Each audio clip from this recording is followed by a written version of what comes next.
Votre attention s'il vous plaît. Cet élément est en français. Contactez-nous pour savoir s'il est aussi disponible en la langue de votre préférence. Veuillez aussi noter qu'il est en audio uniquement, dépourvu de ce fait d'image originaire. À présent, nous vous convions à suivre, depuis christequality.com et évangile-éternel.com, la rubrique Bible mot à mot, ou l'explication prophétique de toute la Bible, livre par livre, chapitre par chapitre, verset par verset, mot à mot. Elle est présentée aujourd'hui par Le docteur Alain Zuzi Condé, ministre de l'Évangile éternel. Tous les enseignements du docteur Alain Zuzi Condé sont disponibles sur christequality.com/alaincondé.html. Bonne édification au nom de notre commun Seigneur et Dieu Jésus-Christ. Amen. Que le Seigneur Jésus-Christ vous bénisse. Que Dieu fasse luire sa face sur vous et qu'il vous accorde sa grâce. Nous sommes toujours dans la Bible mot à mot, précisément dans les évangiles comparés. Et par la grâce de Dieu, tout de suite nous allons toucher Matthieu chapitre 24, le verset 36 à 51. Là, nous parlerons sur juste une exhortation à la vigilance.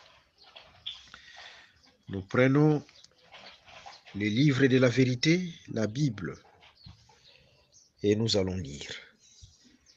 Matthieu chapitre 24, le verset 36 à 51. Pour ce qui est du jour et de l'heure, personne ne le sait, ni les anges des cieux, ni le Fils, mais le Père seul. Ici, il s'agit de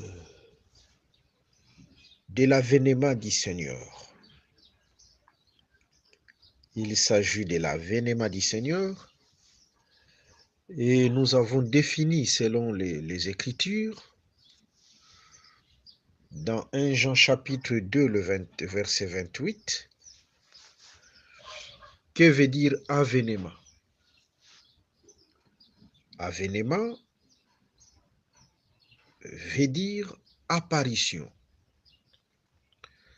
c'est-à-dire Dieu qui va apparaître. Et aujourd'hui, nous attendons deux avènements. Aujourd'hui, il y a deux avènements. Il y a l'apparition ou l'avènement par rapport à l'enlèvement de l'Église. 1 Thessaloniciens chapitre 4, le verset 13 jusqu'au verset 15. Et il y a l'avènement par rapport à tout œil le verra. 2 Thessaloniciens chapitre 2, Apocalypse chapitre 1, le verset 6 à 8. Voilà. Et Jésus, dans Matthieu chapitre 24, a frôlé sur tous ces avènements-là. Maintenant, il y a quelque chose de très important que Jésus vient de dire dans Matthieu chapitre 24, le verset 36, pour ce qui est du jour ou de l'heure, c'est-à-dire les jours et l'heure de son avènement.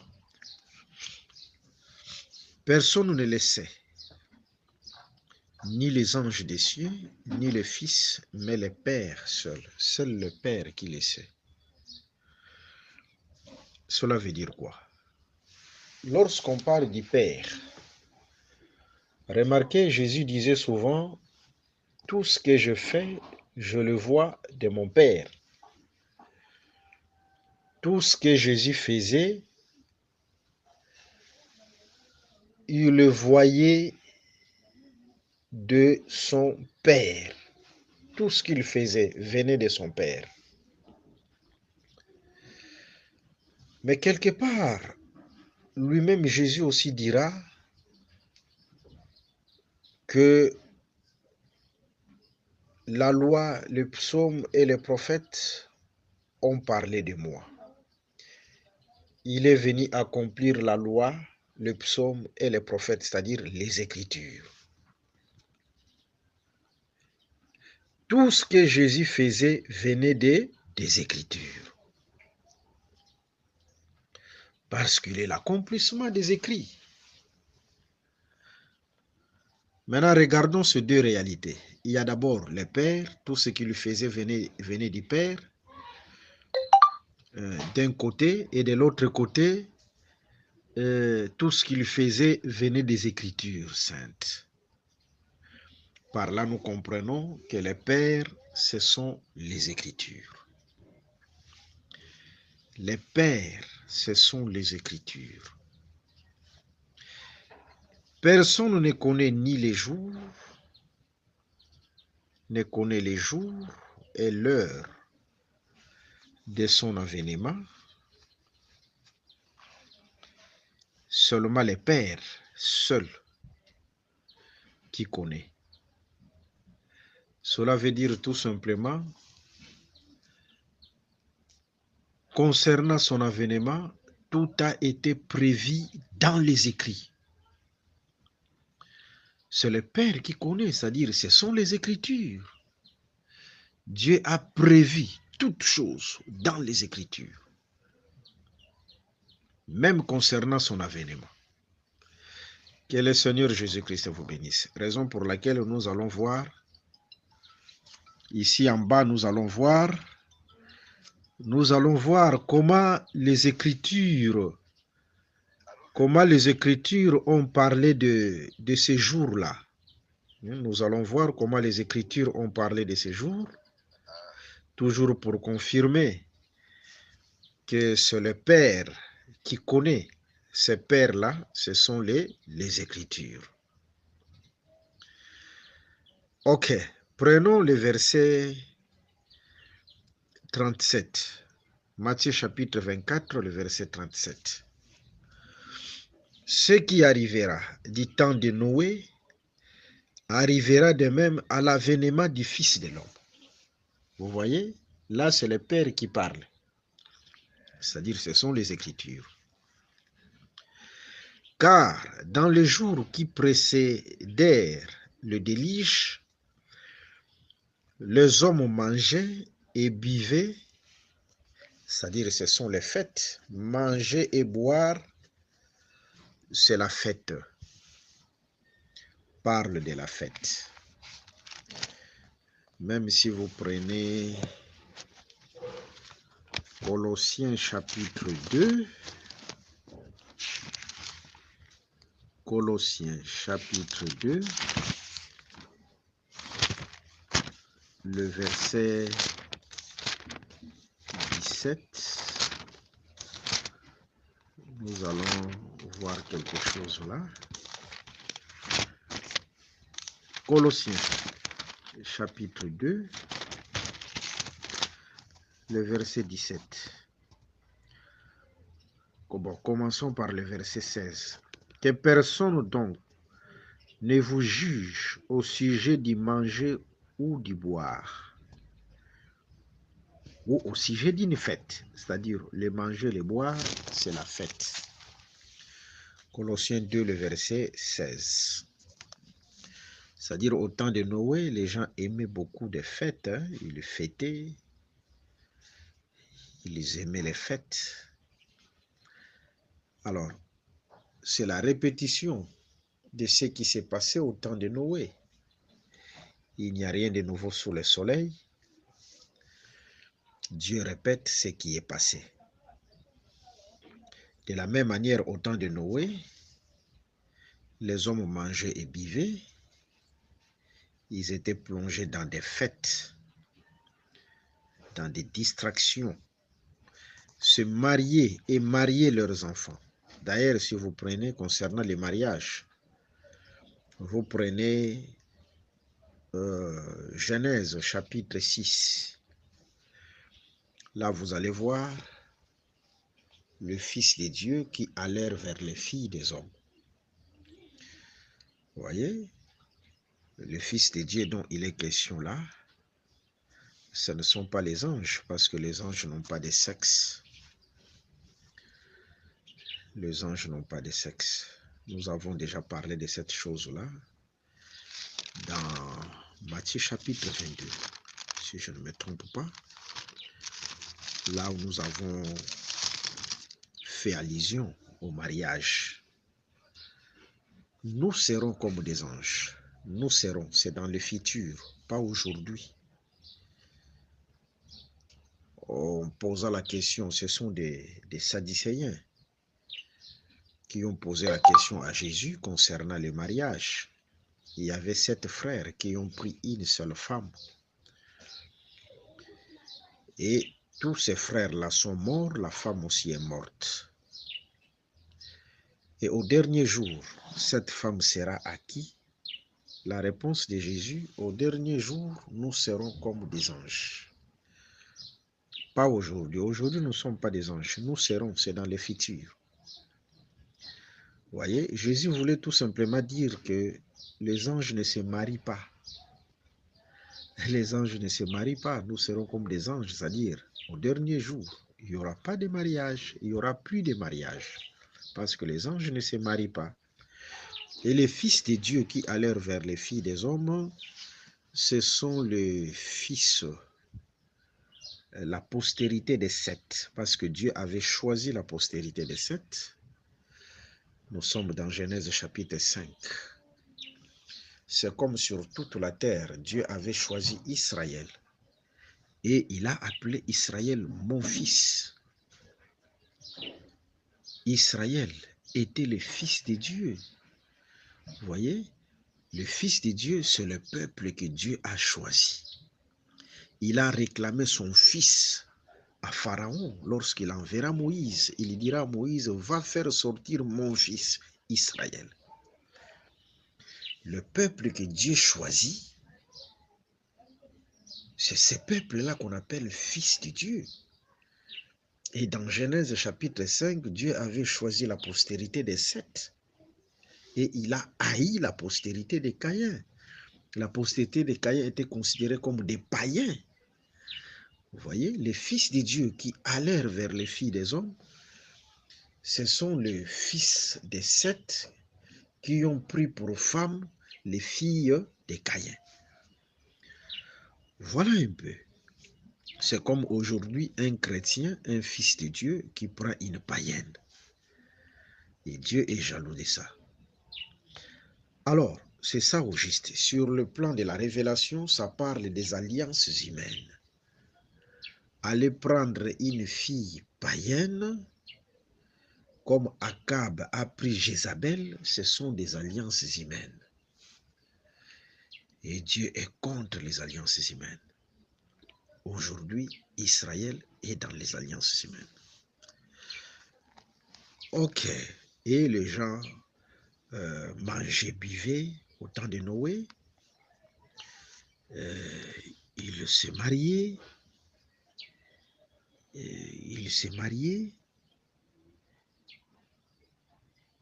Et mariaient leurs enfants jusqu'au jour où Noé entra dans l'arche.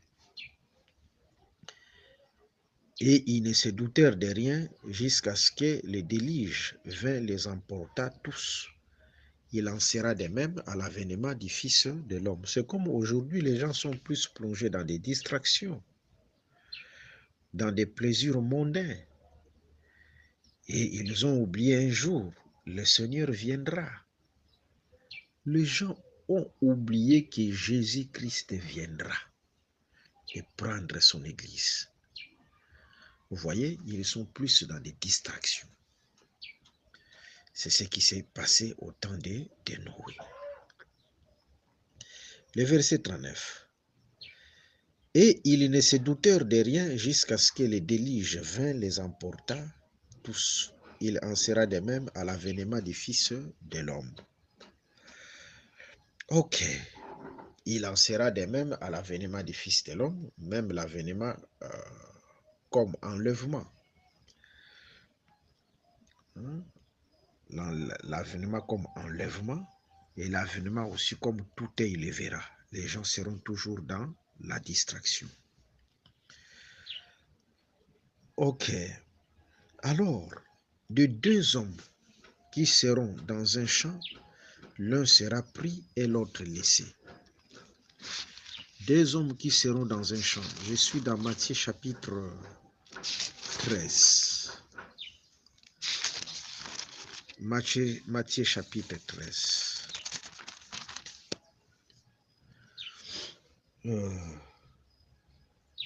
Ok. Je pars directement tout droit au but. Le verset 36.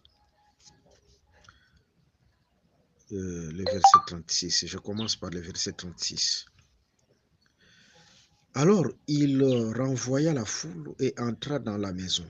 Ses disciples s'approchèrent de lui et dirent: Explique-nous la parabole des livrets et du champ. Il répondit: Celui qui sème la bonne semence, c'est le Fils de l'homme. Le champ, c'est le monde. La bonne semence, ce sont les fils du royaume. Livrés, ce sont les fils du malin. Le champ, le verset 38, Matthieu chapitre 13, le verset 38, les champs, c'est le monde. Deux hommes qui seront dans les champs, c'est-à-dire deux hommes qui seront dans le monde, dans ce monde ici. Là, nous retournons dans Matthieu chapitre 24, le verset 40. Deux hommes qui seront dans un champ, l'un sera pris et l'autre laissé. Vous voyez, pour dire tout simplement, dans ce monde, il y aura un peuple qui partira et d'autres personnes qui vont rester. Ceux qui vont partir, c'est l'Église du Seigneur. Ceux qui attendent l'enlèvement, le Vierge sage. Et d'autres personnes resteront. Ces champs dont il est question ici, c'est le monde. De deux femmes qui moudront à la mêle, l'une sera prise et l'autre laissée. Deux femmes qui sont à la mêle, c'est le service. C'est le service. Être à la mêle, c'est là où il y a les pains. En d'autres termes, ici, nous sommes dans l'église. Nous sommes dans l'église, là où il y a le véritable pain. Jésus qui avait dit, je suis le pain. Et ces deux femmes qui moudront à la mêle, l'une sera prise et l'autre laissée. C'est-à-dire, dans l'église, il y aura une partie de l'église qui partira et l'autre qui va rester. C'est-à-dire, nous sommes dans la parabole de Vierge sage et de Vierge folle. Dans Matthieu chapitre 25, nous allons donner plus de détails. Il y a une vierge qui partira, la Vierge sage, et la Vierge folle restera. Mais toutes sont là où il y a les pains. Ils sont dans l'église. Une partira et l'autre restera. La Vierge sage partira et la Vierge folle restera. Le verset 42. Veillez donc, puisque vous ne savez pas quel jour votre Seigneur viendra. Sachez-le bien, si le maître de la maison savait à quelle veille de la nuit le voleur doit venir, il veillerait et ne laisserait pas percer sa maison. C'est pourquoi vous aussi tenez-vous prêts, car le Fils de l'homme viendra à l'heure où vous n'y penserez pas. Que le Seigneur Jésus-Christ soit loué. L'Écriture nous exhorte à la vigilance, à être toujours prêt dans la sanctification la pureté, la crainte de Dieu et en gardant le vrai enseignement. Quel est donc le serviteur fidèle et prudent que son maître a établi sur ces gens pour leur donner la nourriture au temps convenable? Ici, il s'agit des prédicateurs. Heureux ce serviteur que son maître à son arrivée trouvera faisant ainsi. Les prédicateurs doivent veiller sur le service que Dieu leur a donné. Ils doivent veiller sur ça et faire le service selon les recommandations du Seigneur. Le verset 47. Je vous l'ai dit en vérité, il l'établira sur tous ses biens.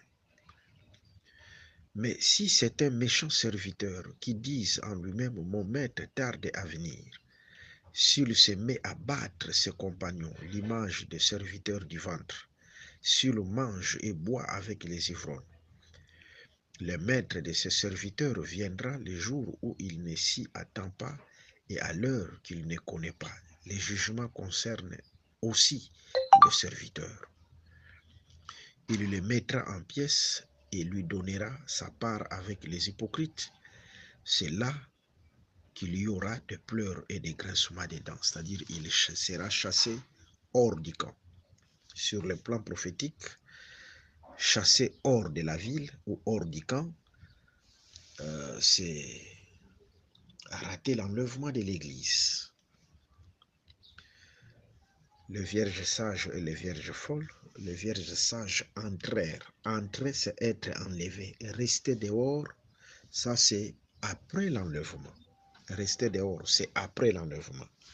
Et après l'enlèvement, il y aura les ténèbres du dehors, c'est-à-dire la manifestation de la bête, et aussi les pleurs et les grincements des dents, c'est-à-dire la grande tribulation.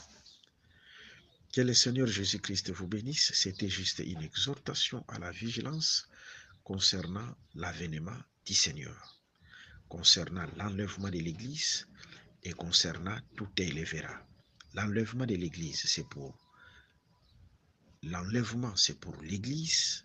L'avènement du Seigneur comme enlèvement, c'est pour l'Église. Et l'avènement du Seigneur comme tout élèvera, c'est pour Israël.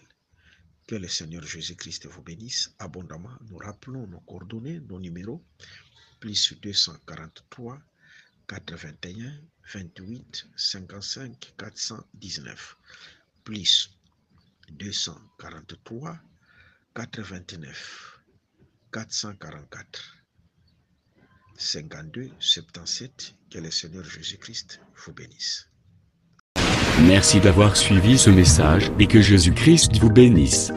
Si vous avez une question à l'intention de l'homme de Dieu, si vous voulez que l'homme de Dieu prie pour vous, si vous voulez vous confier à l'homme de Dieu, ou si vous voulez tout simplement bénir l'homme de Dieu, contactez-le directement si ses coordonnées sont disponibles depuis sa page. Sinon, contactez-nous et nous lui transmettrons vos préoccupations. N'oubliez pas de faire un tour à notre page évangélisation pour voir en quoi vous pouvez vous rendre utile à Christ par cette œuvre. Que Dieu vous bénisse tous. Amen. ChristQuality.com. Les cieux en un clic de la souris. Évangile-éternel.com, le site de l'Évangile éternel. Christ Equality Fondation, équilibrer la manne ramassée dans le désert de sorte que chacun ait un maire. Branchez-vous sur ChristEquality.com ou sur évangile-éternel.com et vous attendra au rendez-vous. La radio mondiale évangile-éternel.com, enseignement non-stop. La télé prophétique, évangile-éternel.com TV. Enseignement quantique et documentaire biblique. L'église virtuelle, assemblée et culte de prière des saints, en ligne et en direct. La rubrique Pasteur et thème. Retrouvez tous les ministres de l'Évangile éternel, en vidéo, audio et texte. La rubrique Bible révélée, explication prophétique de la Bible, mot à mot.